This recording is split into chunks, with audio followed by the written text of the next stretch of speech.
Bharatiya Janata party ने वादा किया था कि इस प्रदेश में हमारी सरकार बनेगी तो 70 लाख रोजगार देने का काम करेंगे, लेकिन धीरे धीरे उनका मैनिफेस्टो जो जारी किया था उसमें भी उन्होंने बाद में इस तरीके के इश्तहार लगाए कि 4.5 लाख पर ही अटक गए। अगर हमारी सरकार बनी तो हम इस प्रदेश में 10 लाख लोगों को रोज़गार देने का काम करेंगे। इनको हम रोज़गार नहीं दे पाएंगे, उनको बेरोजगारी भत्ता देने का काम करेंगे।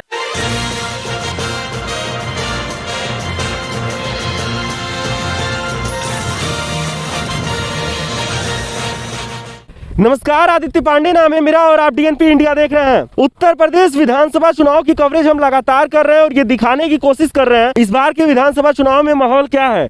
इसी कड़ी में इस समय हम कानपुर देहात में हैं और कानपुर देहात का रसूलाबाद विधानसभा है ये। इस समय हमारे साथ समाजवादी पार्टी के इस बार के प्रत्याशी हैं कमलेश चंद्र दिवाकर जी। कमलेश चंद्र दिवाकर जी से हम ये जानने समझने की कोशिश करेंगे कि इस बार रसूलाबाद विधानसभा में ये किन मुद्दों के साथ इस बार के विधानसभा चुनाव में जनता के बीच में जा रहे हैं।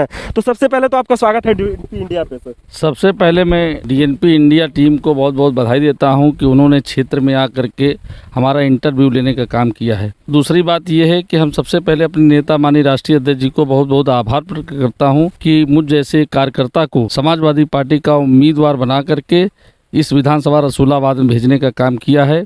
और उसके बाद अपने सभी कार्यकर्ताओं को जो रसूलाबाद के कार्यकर्ता हमारे हैं समाजवादी पार्टी के, उनकी आवाज़ को सुनकर माननीय राष्ट्रीय अध्यक्ष जी ने यहाँ पर मुझे उम्मीदवार बनाने का काम किया। तो अपने कार्यकर्ताओं को बहुत बहुत आभार प्रकट करता हूँ। और ख़ास तौर से इस क्षेत्र की जनता इस बार पूरी तरीके से मन बना चुकी है कि इस बार हम परिवर्तन करेंगे। और आज जहाँ हम जा रहे हैं वहाँ पर इस तरीके से जनता का जुड़ाव हो रहा है समाजवादी पार्टी की तरफ, वो बयान नहीं कर सकते हैं। और चूँकि 5 साल के शासनकाल में योगी बाबा की सरकार ने एक भी कार्य नहीं किया, कोई जनता के हित का काम नहीं किया, एक भी सड़क नहीं बनाई, कहीं पर बिजली के लिए काम नहीं किया, स्वास्थ्य के लिए काम नहीं किया, पढ़ाई लिखाई के लिए काम नहीं किया। इसलिए जनता पूरी तरीके से रुष्ट है। यहाँ तक महंगाई के दौर में लोग अपना बीज और खाद जो इतना महंगा लेकर के डालने का काम करते हैं और जब उनकी खरीफ और रबी की फसल तैयार होती है तो यहाँ पर जो मोदी जी योगी जी का लड़का साढ़ है वो सब इस समय तहस नहस करने का काम कर रहा है। इसलिए जनता परिवर्तन चाह रही है और इस बार पूर्ण बहुमत की सरकार तो बनेगी ही और यहाँ पर एक इतिहास बदलने का काम होगा। जब समाजवादी पार्टी की सरकार थी उस समय इस क्षेत्र में लगभग 250 करोड़ का काम माननीय अखिलेश यादव जी ने यहाँ कराने का काम किया था। यहाँ पर बिजली घर एक कठारा गांव है, वहाँ पर 132 केवीए का कटका गांव बनाने का काम किया गया था।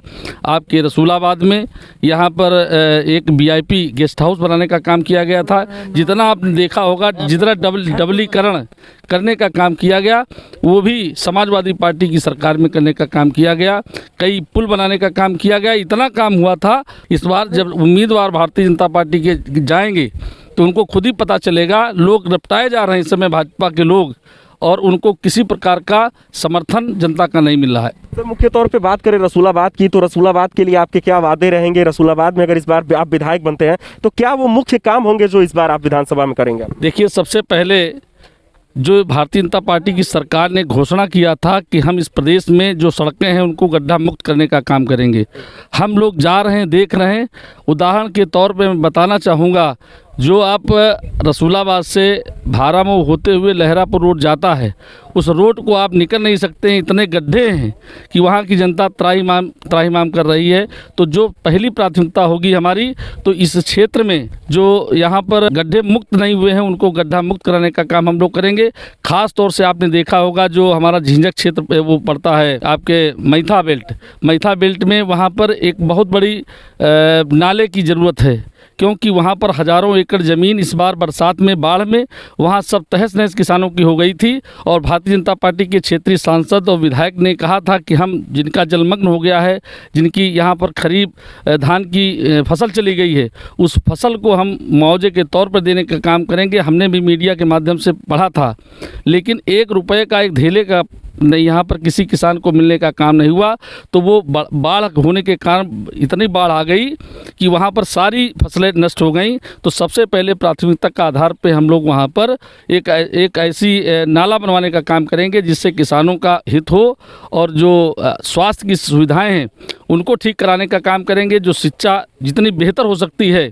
चूँकि समाजवादी पार्टी के नेता माननीय अखिलेश यादव जी ने स्वास्थ्य शिक्षा पर ध्यान देने का काम कर रहे हैं, इसलिए उसको प्राथमिकता के आधार पर हम लोग कराने का काम करेंगे। इस बार के विधानसभा चुनाव में युवा बहुत बड़ा मुद्दा है और युवाओं को लेकर अखिलेश यादव ये कहते हैं कि युवाओं के साथ मिलेगा और इस बार अखिलेश यादव जीतेंगे। तो युवाओं के लिए मुख्य रूप से आप क्या चाहेंगे इस बार रसूलाबाद में युवाओं के लिए क्या करेंगे? देखिए, सबसे पहले तो हमारे नेता ने कहा है, अपने मैनिफेस्टो में लाया है कि जो भारतीय जनता पार्टी ने वादा किया था कि इस प्रदेश में हमारी सरकार बनेगी तो 70 लाख रोजगार देने का काम करेंगे। लेकिन धीरे धीरे उनका मैनिफेस्टो जो जारी किया था उसमें भी उन्होंने बाद में इस तरीके के इश्तहार लगाए कि 4.5 लाख पर ही अटक गए और वो 4.5 लोगों को सरकारी नौकरी नहीं मिली संविदा पे, और या तो मनरेगा में लोग जो काम कर रहे हैं उनको नौकरी मिलने का काम हुआ और उस पर कोई ध्यान देने का काम नहीं किया। हमारे नेता ने कहा है कि अगर हमारी सरकार बनी तो हम इस प्रदेश में 10 लाख लोगों को रोज़गार देने का काम करेंगे, जो यहाँ पर बहुत बड़ा बेरोजगारी का मुद्दा है। और यहाँ तक कहा है कि जिनको हम रोज़गार नहीं दे पाएंगे उनको बेरोजगारी भत्ता देने का काम करेंगे। ऐसी घोषणा माननीय अखिलेश यादव जी ने किया है, उसको हम लोग पूरा करने का काम करेंगे। तो ये थे हमारे साथ रसूलाबाद से इस बार समाजवादी पार्टी के विधायक के उम्मीदवार कमलेश चंद्र दिवाकर जी। आपको मैं बता दूं कि कमलेश चंद्र दिवाकर इससे पहले कानपुर देहात के बिल्हौर विधानसभा क्षेत्र से विधायक भी रह चुके हैं। अब ऐसे में ये सवाल कि इस बार जब 10 मार्च को विधानसभा चुनाव के नतीजे आएंगे तो क्या इनकी जीत दर्ज होगी या नहीं, ये तो 10 मार्च को पता चलेगा।